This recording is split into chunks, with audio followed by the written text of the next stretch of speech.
17 000 milliards de dinars. Ouais. Voilà. C'est-à-dire aujourd'hui, comment rattraper comment financer ce déficit budgétaire? Les cas d'école, ce qu'on apprend généralement, c'est qu'il faut agir sur les deux éléments. Accroître les recettes, mais dans quelles conditions? Est-ce que c'est possible? Ce n'est pas possible. Bon, je pense que la réforme fiscale actuelle vise à plus de justice fiscale, à plus d'inclusion fiscale et à plus de recouvrement fiscal. Mais avec la baisse des prix du pétrole ou la baisse annoncée aussi du prix des hydrocarbures d'une manière générale, la fiscalité pétrolière va connaître certainement une baisse. Aussi, il faut le dire, donc la fiscalité ordinaire ne présente pas des taux d'augmentation très positifs sur lesquels il faut agir, à mon sens. Mais de l'autre côté, il y a aussi les dépenses, hein, il faut le dire, parce qu'on ne peut pas augmenter indéfiniment les dépenses. Et si on prend la trajectoire depuis 6 ans, disons-le, les dépenses ne font qu'augmenter. Augmenter d'une manière, des dépenses qui se situaient autour de 8 000 milliards en 2018, 2019, sont aujourd'hui pratiquement à 18 000, ce qui fait qu'on est pratiquement un doublement de la dépense.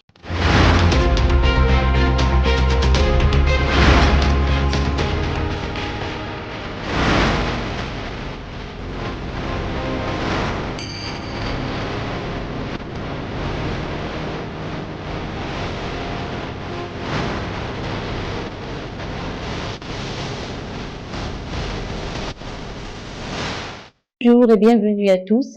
Dans le cadre de cette nouvelle émission consacrée à l'actualité économique, nous recevons aujourd'hui Monsieur Mahmoud Kaoubi, expert en géoéconomique et principalement les questions financières, n'est-ce pas? Tout à fait. Exactement. Alors, on vous remercie d'avoir accepté d'abord de répondre à nos questions.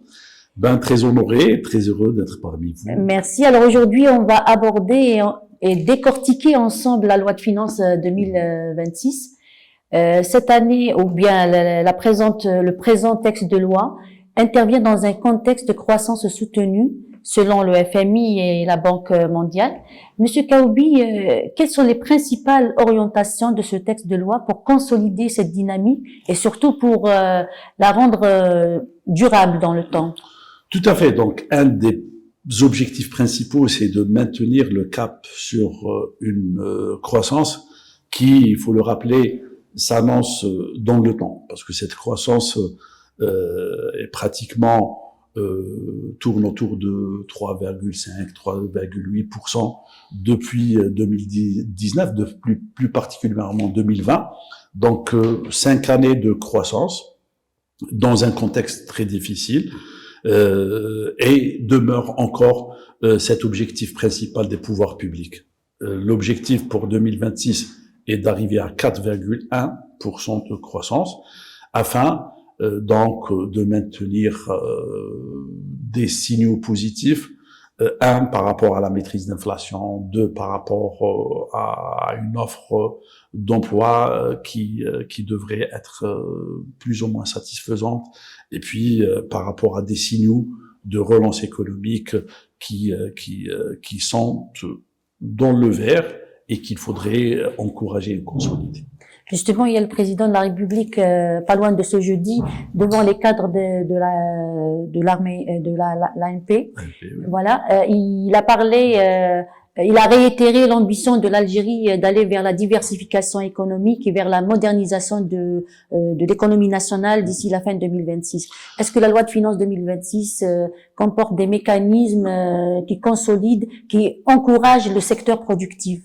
Oui, tout à fait. Donc, il y a déjà cette stabilité de l'environnement fiscal, donc dans la mesure où aucune disposition fiscale n'est venue alourdir donc les charges des entreprises de manière générale. Au contraire, donc la disposition relative à la baisse du taux d'IRG sur les dividendes distribués qui passe donc de 15 à 10% vient un petit peu encore une fois, consolider cette volonté des pouvoirs publics d'aller vers le maximum d'incitation vers le monde de l'entreprise. Il y a aussi donc les dispositions relatives aux start-up et aux entreprises activant dans le domaine des nouvelles technologies, qui est consolidé encore une fois par des exonérations, aussi bien en matière d'IRG qu'en matière d'IBS, et au contraire aussi par une disposition fiscale qui oblige les grandes entreprises de réserver une bonne partie de leurs résultats pour donner des plans de charge à ces entreprises. Et donc, il y a cette volonté des pouvoirs publics d'aller vers des mécanismes de financement du monde du start-up qui viennent du monde de l'entreprise, et pas uniquement qui viennent des fonds publics, sachant que les fonds publics jusqu'à présent sont en train de supporter beaucoup en matière de financement pour les entreprises activant dans ce secteur d'activité. Donc, grosso modo, ce qui est prévu pour 2026, c'est une stabilité, et au contraire, c'est encore plus d'incitation et d'exonération. L'objectif étant d'aller vers une diversification, du moment que un premier objectif de 4% en moyenne ou de 3,9% en moyenne de croissance a été réalisé, je pense que les pouvoirs publics veulent aller vers une croissance encore de qualité. Une croissance qui doit être réalisée dans les sphères productives. Parce que jusqu'à présent, c'est les services qui se taillent le plus gros de la croissance. Qui tire vers le haut. Tout à fait. Donc, services, hydrocarbures, quand bien même les hydrocarbures pour 2025 ont connu une baisse suite à ce qui a été constaté comme baisse des prix des hydrocarbures sur le plan international. Mais actuellement, ces trois grands secteurs qui se taillent la part du lion de la croissance, les services, le poids des hydrocarbures dans cette croissance est aussi important, et puis l'agriculture. Une agriculture qui est souvent affectée par la pluviométrie, donc des facteurs exogènes. Je pense que maintenant, les pouvoirs publics veulent aller vers une croissance de qualité par la consolidation de la croissance dans le domaine de l'industrie, du moment que le président de la République n'a pas cessé d'insister que ce qui est réalisé actuellement est bien au-dessous des capacités et de potentialités du secteur. Actuellement, la croissance, la part de l'industrie dans le PIB ne dépasse pas les 6%. Donc l'objectif, c'est d'aller vers 15-16%.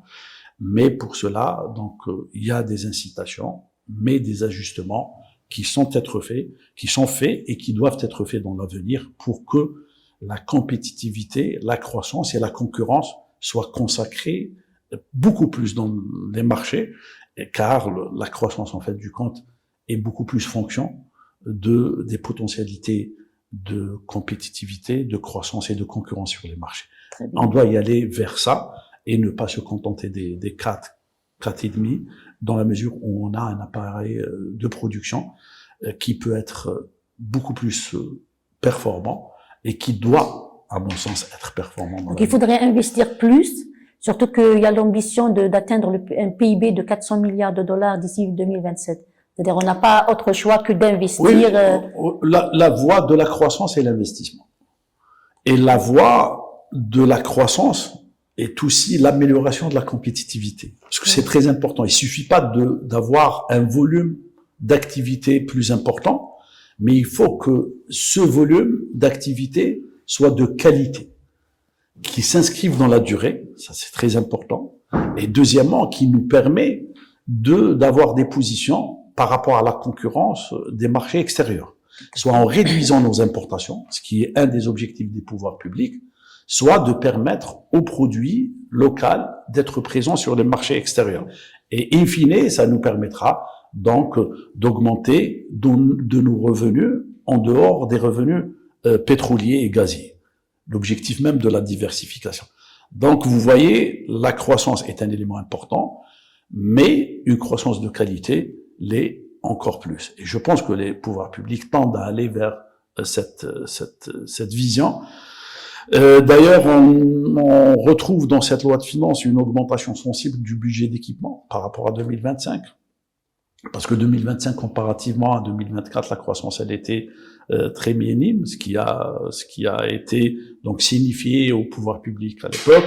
Mais en 2026, la part du budget d'équipement est importante par rapport au budget comparativement à 2025. Ce qui est un signal aussi que l'État veut aller jusqu'au bout des projets structurants qu'il a initiés, mais le relais doit être pris aussi par le financement privé et non pas uniquement le financement public. Parce qu'il y a une question de complémentarité. Il y a une question de supportabilité de la dépense publique, il y a une question d'équilibre qui doit être posée, et la finalité, c'est que la dépense publique tire l'investissement d'une manière générale. La balle est aussi dans le camp de la sphère publique, des investisseurs, du système financier, encore une fois, qui, je parlais tout à l'heure d'une nécessité de continuer les réformes, ce que j'appelle personnellement les réformes de seconde génération, donc qui doivent être lancées avec un rythme soutenu pour assurer cette harmonie et cette synergie entre une sphère budgétaire qui connaît des développements très importants depuis 4 à 5 ans en termes de dépenses, et une sphère privée qui est interpellée aussi. D'ailleurs, une disposition dans la loi de finances pour essayer de récupérer le maximum de la sphère informelle, dans la mesure où les fortunes qui n'ont pas de justification sont appelées donc à être inclus. Donc il y a une disposition relative à l'inclusion fiscale principalement, en réservant donc les personnes qui ont des disponibilités non justifiées peuvent, sous condition, de payer 10% du montant de ses revenus, avec un système déclaratif, de bénéficier d'une je dirais, d'une disposition fiscale qui est assez importante, qui s'apparente beaucoup plus à une amnistie fiscale. Très bien. On passe à un autre chapitre qui n'est pas des moindres, c'est les transferts sociaux. Le président de la République, à chaque fois, il insiste sur la préservation du pouvoir d'achat. C'est-à-dire aujourd'hui, à travers les mécanismes mis en place dans le cadre de ce texte de loi, comment les pouvoirs publics peuvent concilier entre rationalisation des dépenses et maintien du pouvoir d'achat, si ce n'est son amélioration? Oui, la question est très difficile, techniquement faisable, mais je dirais socialement difficilement commercialisable, parce que la population s'est habituée à un certain niveau de dépenses. Il y a un budget conséquent. 6 000 pratiquement, 5 900 milliards de dinars sont prévus dans le budget 2026 au titre de soutien ou de transferts sociaux. Disons-le, ce n'est que le soutien direct. Il y a la phase des soutiens directs qui fait que la dépense au titre des transferts sociaux pèse énormément. Sur le budget, donc 6 000 sur 18 000, on est pratiquement le tiers du budget est réservé aux transferts sociaux. Et la part des transferts sociaux aussi, elle est importante dans le PIB. Ce qui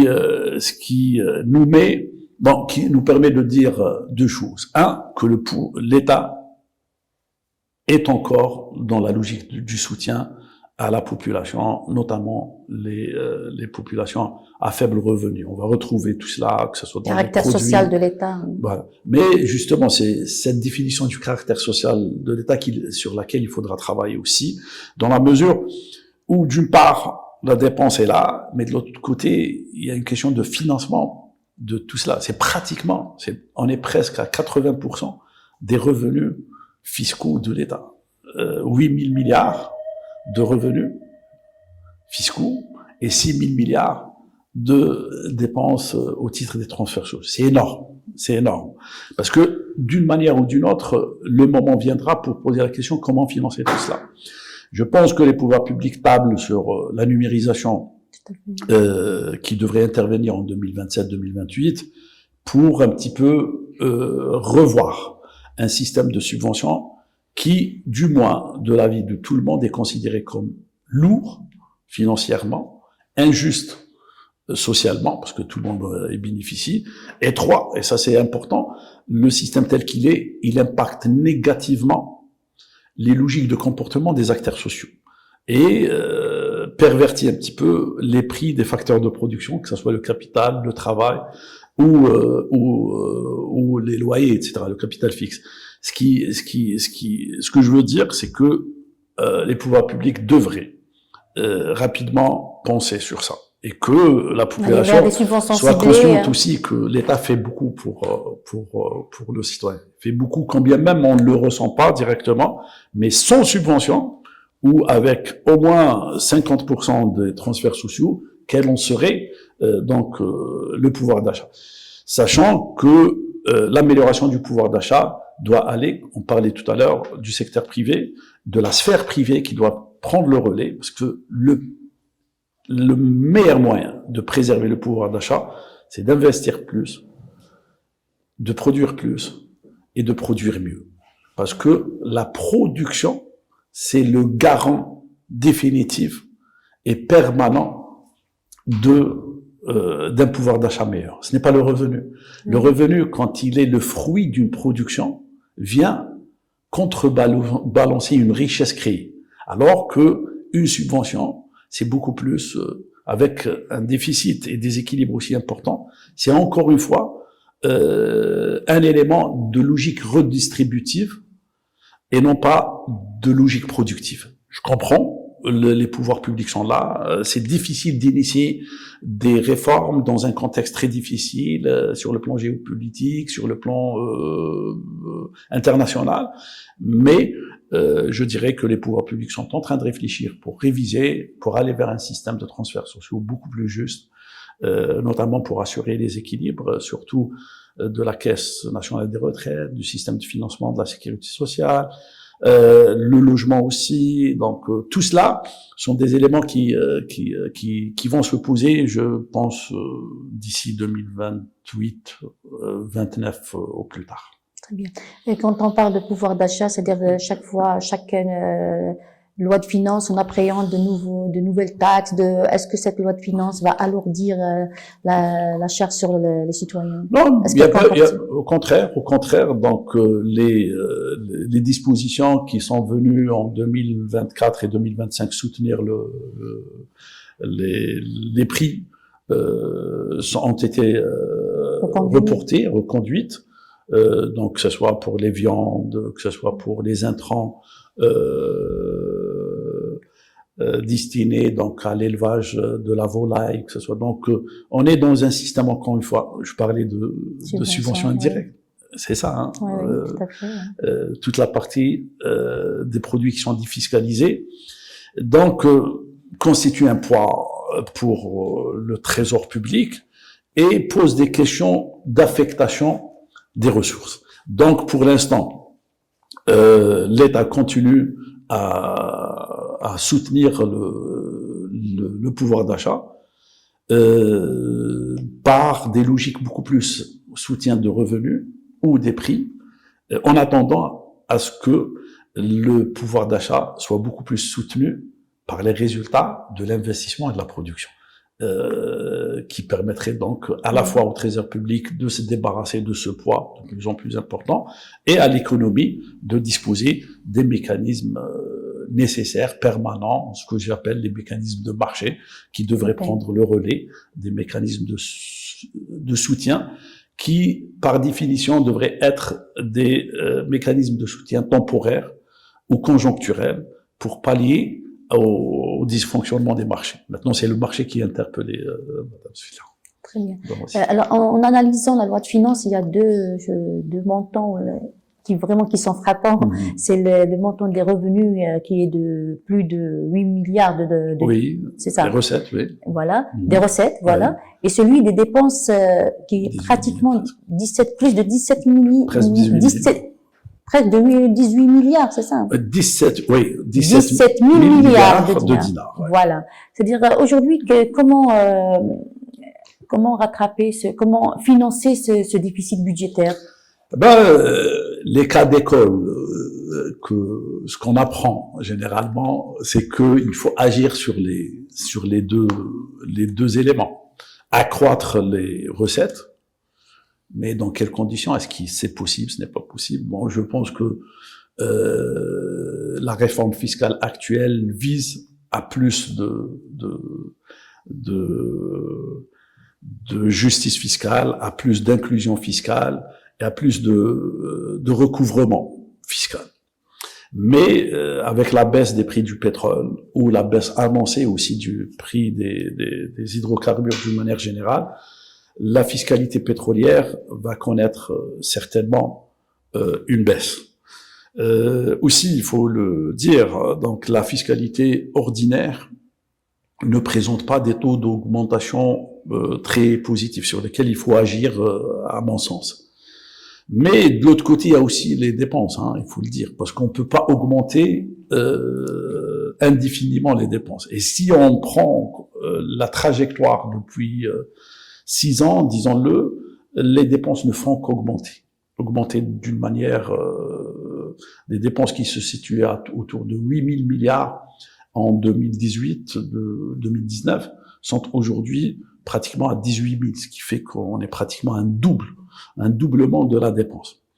La dépense... Peut-être qu'il faudrait changer la trajectoire vers l'investissement, vers les secteurs productifs. Oui, le poids, et puis ce qui est un petit peu alertant, c'est le poids du budget de fonctionnement qui se taille la taille du lion dans le budget, dans la structure du budget de l'État. Donc, si actuellement, disons qu'on est à 4 000 milliards de dinars, de dépenses d'investissement, 3 700, 3 800, c'est surtout 13 000 ou 14 000 milliards de dinars de dépenses de fonctionnement. C'est lourd comparé aux revenus. Généralement, on dit que la dépense de fonctionnement devrait être à 80% du niveau des revenus. Là, on est pratiquement au double. Et comment trouver cet équilibre? Des équilibres, on parlait de ces transferts sociaux qui coûtent pratiquement 6 000 milliards, vous voyez. Et puis, je pense qu'il y a des marges en matière d'amélioration de gouvernance de l'appareil public, donc l'administration. Une administration qui devrait être plus performante, gérée avec plus de rationalité, et donc il faut voir d'une manière précise où se situent les surcoûts. Est-ce que c'est les effectifs, dans la mesure où quand on fait des opérations de numérisation, de transformation numérique, on a un redéploiement du personnel, c'est-à-dire que le poids des salaires devient moindre. Et là, mais si on voit les chiffres, la masse salariale, elle est en augmentation continue, parce qu'il y a eu la révision des salaires. Les effectifs sont de plus en plus nombreux, parce que c'est l'administration qui continue à employer le plus. Et de l'autre côté, il y a un volet équipement pour la numérisation qui est prévu en matière d'équipement, etc. Et c'est là où se situent un petit peu les incohérences, sur lesquelles il faudra travailler encore une fois dans l'avenir. Mais maintenant, comme on parlait tout à l'heure du pouvoir d'achat, c'est surtout la dynamique de la reprise, la dynamique du PIB et de sa progression, une amélioration de qualité nous permettra d'avoir plus de revenus, permettra au secteur privé de recruter encore plus, et non pas uniquement le secteur privé, donc d'alléger de la dépense publique et d'arriver à des niveaux d'équilibre supportables. Très bien, on a parlé de la fiscalité. Est-ce que l'administration fiscale a les moyens justement pour tirer vers le haut cette fiscalité ordinaire? Je pense qu'il y a... Ne pas dépendre à chaque fois de la ressource, de la fiscalité pétrolière. Oui. Élargir l'assiette fiscale, encourager l'investissement, donnerait plus de sujets et beaucoup plus de revenus potentiels pour l'administration fiscale, qui devrait améliorer de sa manière d'agir pour augmenter ses revenus, ça c'est clair. Mais il faut pas aussi rentrer, donc vous voyez cette dualité. D'une part, améliorer le recouvrement et les rentrées, et de l'autre part, un risque d'être dans un système où l'impôt tue l'impôt. Donc c'est pour ça que les réformes, moi j'insiste sur une chose, plus on prend le temps et on anticipe sur les réformes, plus on a des meilleures conditions pour aller jusqu'au bout. Donc la question de rythme, de synergie sont indispensables. Merci beaucoup. On arrive à la fin de cette émission. On vous remercie beaucoup pour vos éclairages. Merci beaucoup. C'est moi qui vous remercie. Merci beaucoup. Merci.